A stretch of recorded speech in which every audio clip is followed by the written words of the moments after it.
En continuant dans notre Shabbat, Shekinah, je souhaite partager une parole qui va vous aider à mieux comprendre comment, au milieu de toutes nos difficultés, dans les moments les plus difficiles que nous pouvons faire face dans notre vie, le Seigneur peut justement manifester sa puissance.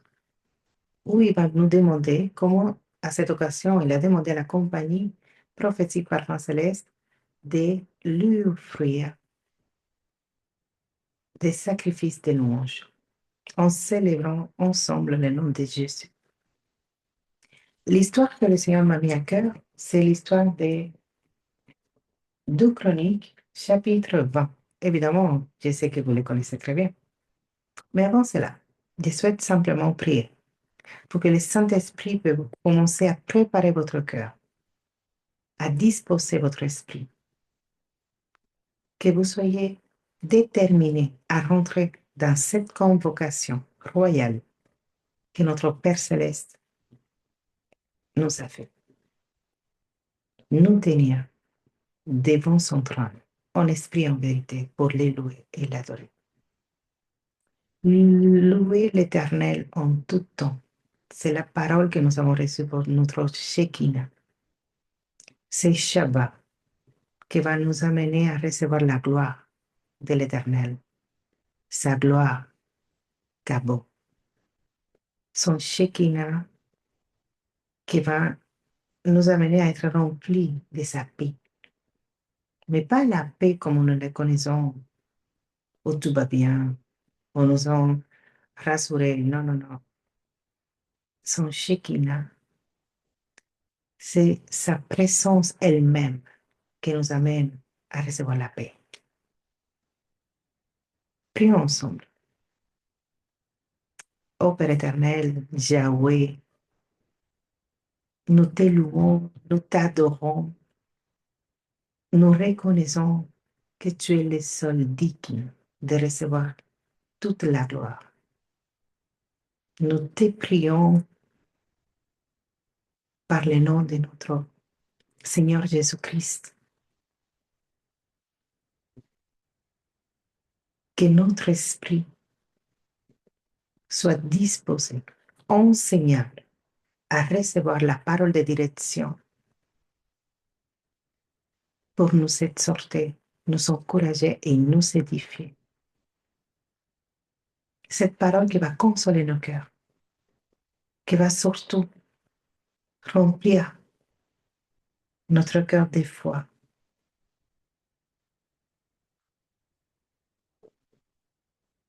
Nous te demandons de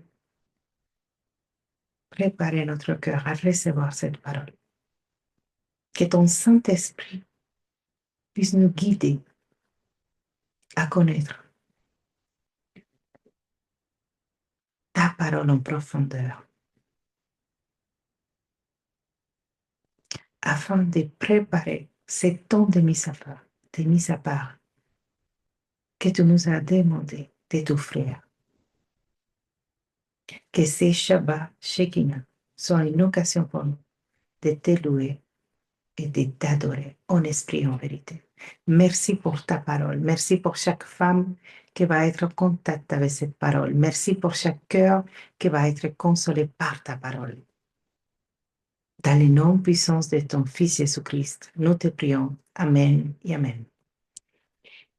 La parole que nous allons lire, c'est 2 Chroniques, chapitre 20, à partir du verset 14. Nous n'allons pas tout lire. Je vais juste vous mettre en contexte. Vous savez, quand la, la parole nous raconte l'histoire de Josaphat, quand une armée d'ennemis marche sur Juda. Et cette roi, Josaphat, se met à prier parce que les Moabites, les Ammonites, se sont alliés même pour venir contre cette roi. Ils se sont alliés même avec les Maonites. Et Josaphat a prié l'Éternel. Il a convoqué tout le peuple à se tenir sur la brèche, à jeûner, à prier, à louer l'Éternel. Et surtout à être à l'écoute. C'est Parmi ces temps de mise à part que le Seigneur nous invite à être à l'écoute, c'est très important. Pendant que nous louons l'Éternel, que nous adorons l'Éternel, que nous sommes en train de lui offrir ces sacrifices de louange, soyons à l'écoute, parce qu'il va parler à notre cœur.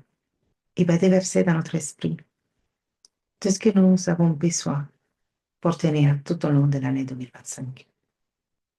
La parole dit à partir du verset 14, 2 Chroniques chapitre 20.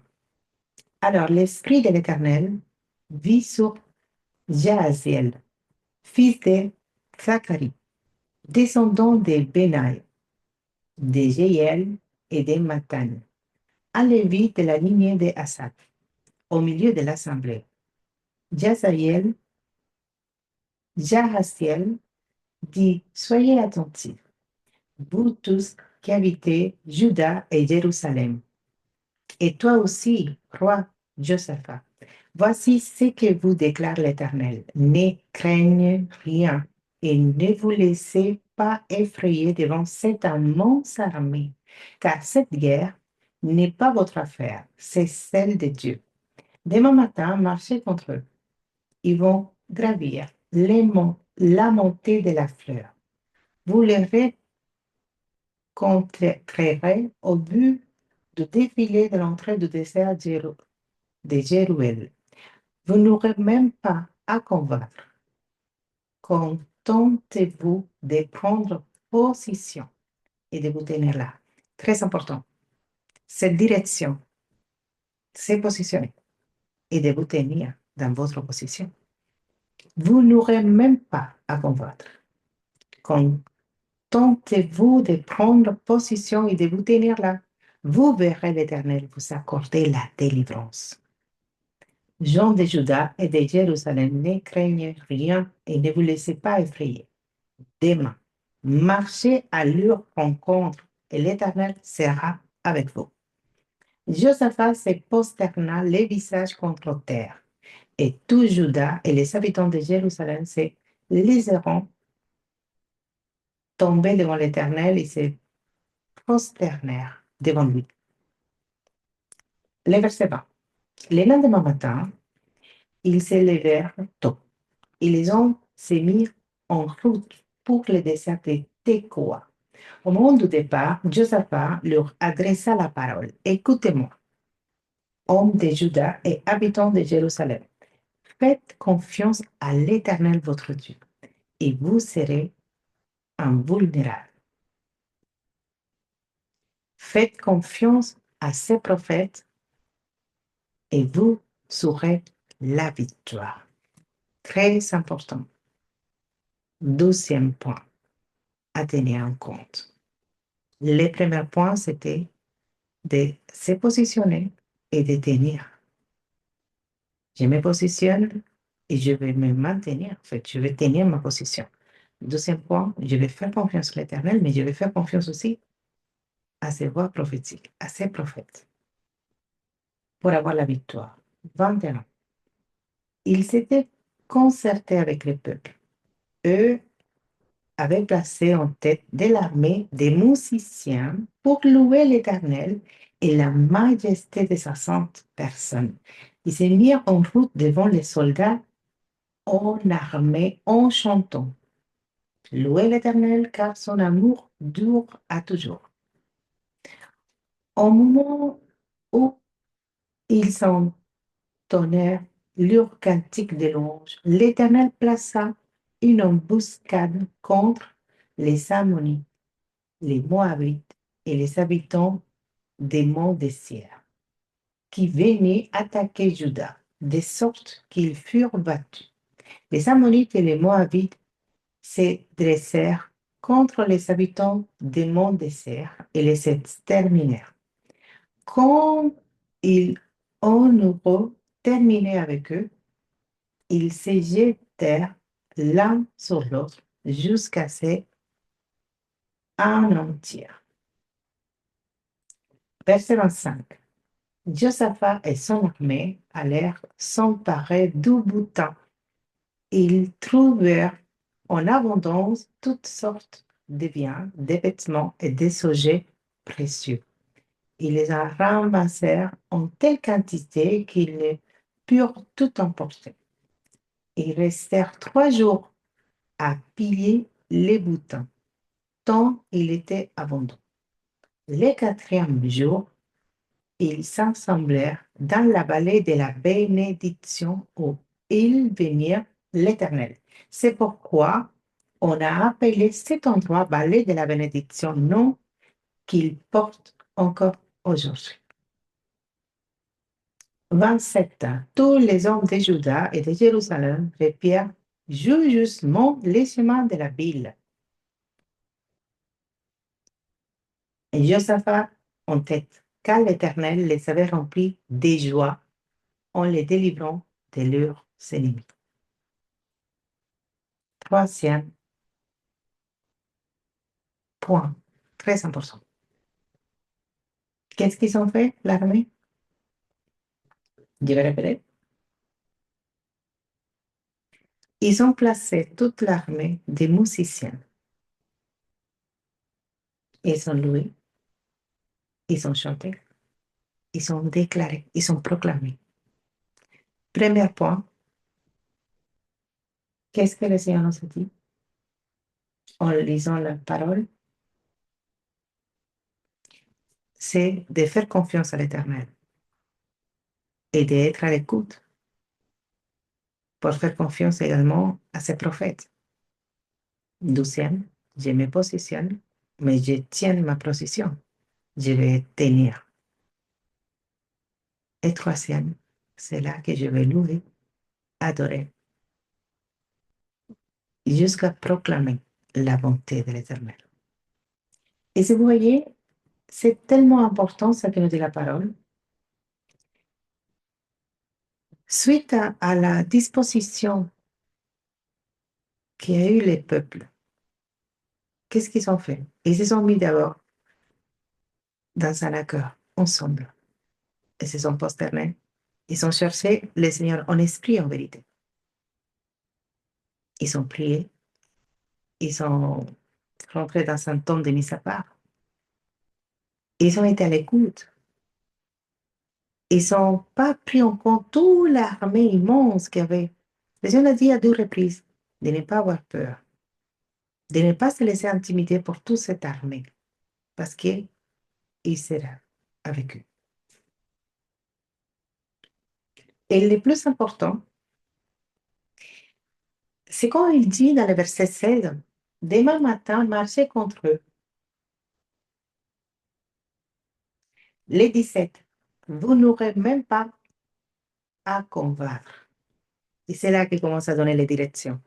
Vous aurez juste à à vous tenir en position. Il faut se positionner. Alors, qu'est-ce que le Seigneur est en train de nous dire dans ce temps de Shabbat, Shekinah, où le Seigneur nous prépare pour recevoir sa gloire Kabo, où le Seigneur est en train de disposer notre cœur pour le louer. Il est en train de dire, si tu me fais confiance, si tu es à l'écoute, si tu fais confiance à mes prophètes, si tu fais confiance à mes voix prophétiques, tu te positionnes en avant cette détermination. Parce que le Seigneur te dit, tu seras à l'écoute. Il va te donner les directions. Il a donné des consignes. Et le peuple va être à l'écoute et à s'écouter la parfaite volonté du Seigneur. Après, il te demande de te positionner avec un cœur convaincu, avec une foi inébranlable. Fais confiance à l'Éternel. Il va te donner la victoire. Et la troisième consigne, tu vas louer, tu vas adorer et tu vas proclamer et déclarer. Ces 3 points ressemblent, une fois que nous connaissons la suite de l'histoire, très facile à faire. Mais si nous sommes dans ce contexte, au milieu de toute cette persécution, ils ont été cerclés trois armées contre le peuple du Seigneur. Ils ont écouté, ils ont fait confiance, ils se sont positionnés et ils ont loué l'Éternel. Le Seigneur nous demande dans ce temps spécifique, cette convocation royale, notre Shabbat, Shekinah, de lui faire confiance. Il nous convoque. Il nous dit, fais-moi confiance. Tu as prévu de faire peut-être beaucoup des activités. Tu as prévu de faire autrement. Fais-moi confiance. Offre-moi ton Shabbat. Offre-moi ton temps. Fais-moi confiance. Pourquoi il faut faire confiance et se présenter? Pourquoi il faut répondre à la convocation? Parce que quand le peuple a rentré dans cette atmosphère d'adoration, le peuple a prié, le peuple était en intimité, il a été à l'écoute, le Seigneur a donné les consignes. Comment souhaitez-vous avoir la victoire en face de vos ennemis si vous ne savez pas quelle est la consigne que le Seigneur a déterminée pour que votre vie soit de gloire en gloire?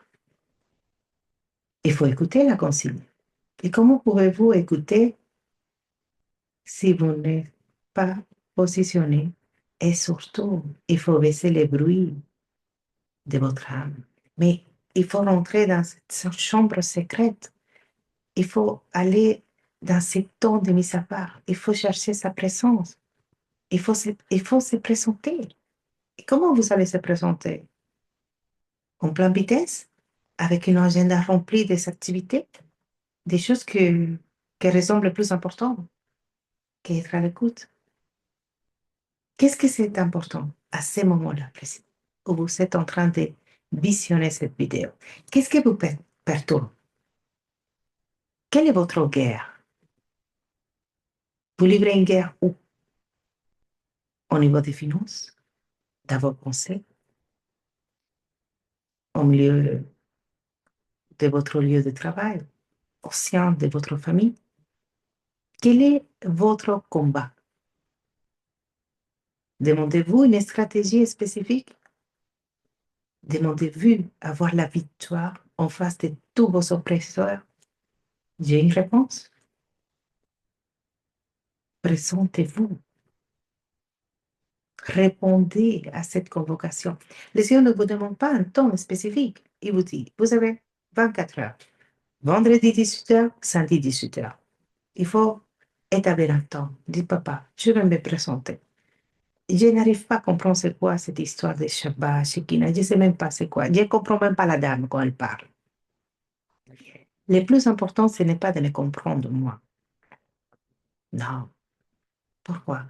Parce que votre Abba Père, le Père des esprits, c'est lui qui vous a établi. C'est lui qui vous a appelé. C'est lui qui vous a conçu dans vos pensées.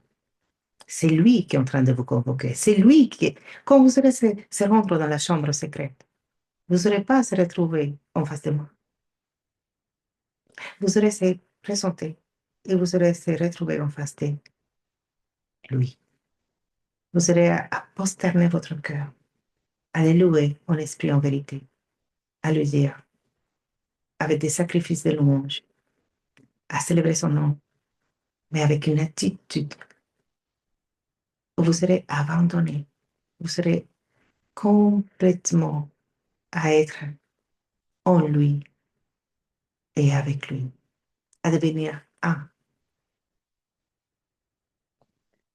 Et dans ce temps d'adoration, dans cette atmosphère de gloire, le Seigneur va parler à votre esprit. Pensez-vous qu'il ne connaît pas toutes vos situations? Ou vous croyez qu'il ignore vos souffrances? Pourquoi pensez-vous qu'il est en train de vous convoquer? Pourquoi il est en train d'attirer votre attention, de vous dire, viens, ma fille bien-aimée, viens, je besoin de te parler. Mais qu'est-ce que nous avons besoin pour oublier tous ces conflits émotionnels, toutes ces contradictions intérieures? La seule manière, de rentrer dans cet alignement que notre âme, notre esprit, tout notre être puisse rentrer en communion avec lui. C'est dans une atmosphère d'adoration, en intimité, en communion avec lui. Et quand tous les bruits de notre intérieur vont se silencer, vous saurez être à l'écoute et à discerner la voix de l'esprit, à écouter votre Ava Père vous dire, fais-moi confiance,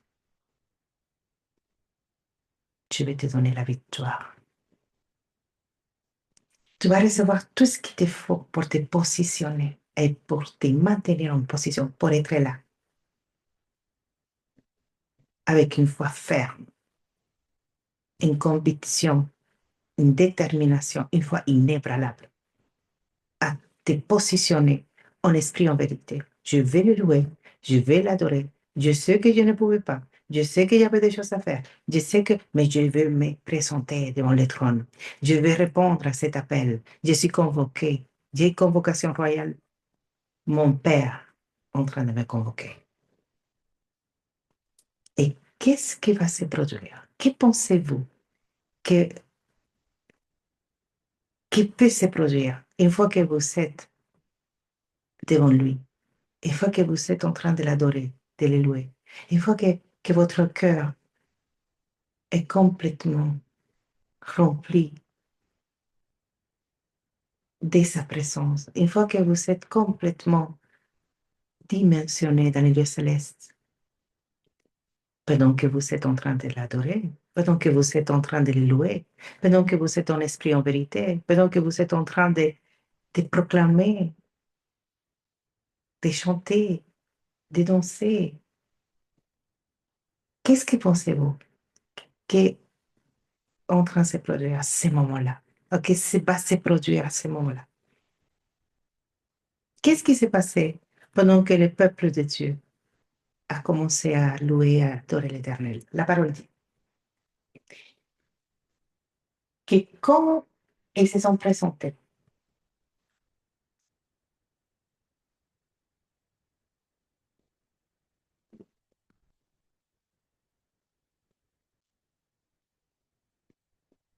ils ont dit, les versets 20, au moment où ils entonnèrent leur cantique des louanges, l'Éternel plaça une embuscade contre les Ammonites, les Moabites et les habitants des monts déserts qui venaient attaquer Juda, de sorte qu'ils furent battus.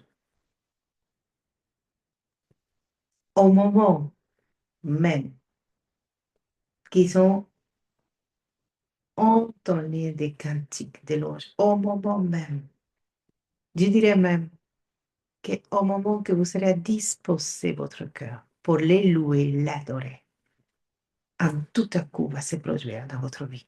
Et quand vous serez sorti de cette chambre haute, quand vous serez retourné à votre vie quotidienne, vous serez à retourner à la chambre haute pour les louer encore.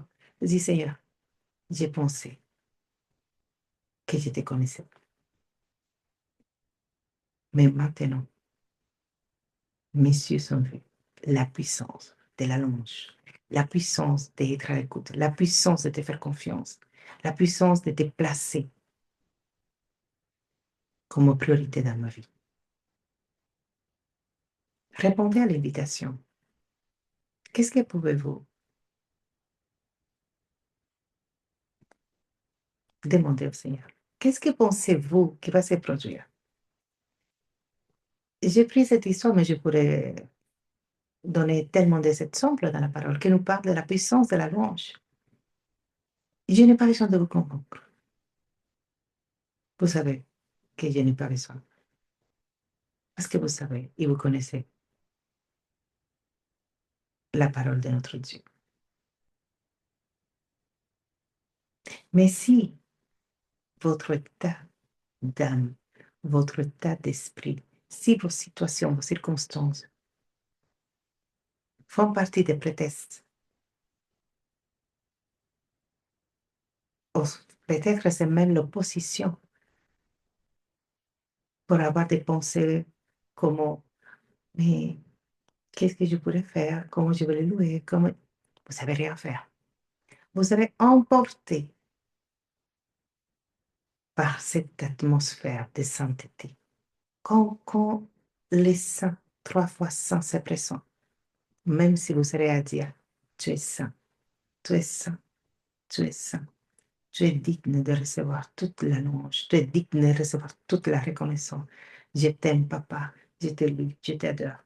Même si vous serez à dire, Alléluia, Alléluia, mon âme t'éloue, mon âme reconnaît ta majesté. Célébrez son nom. Restez en esprit en vérité. Offrons-lui un sacrifice de louange. J'espère que cette parole vous a béni et que vous serez convaincus par l'Esprit qui est en train de produire en vous le vouloir comme le faire, que cette convocation royale est une invitation à se rendre dans la chambre haute. Le Seigneur souhaite vous parler. Mais le plus important, le Seigneur vous demande de le louer en esprit et en vérité. Faites-lui confiance. Il sera avec vous. Il va vous donner la victoire. Soyez bénis et encouragés. Shabbat Shalom.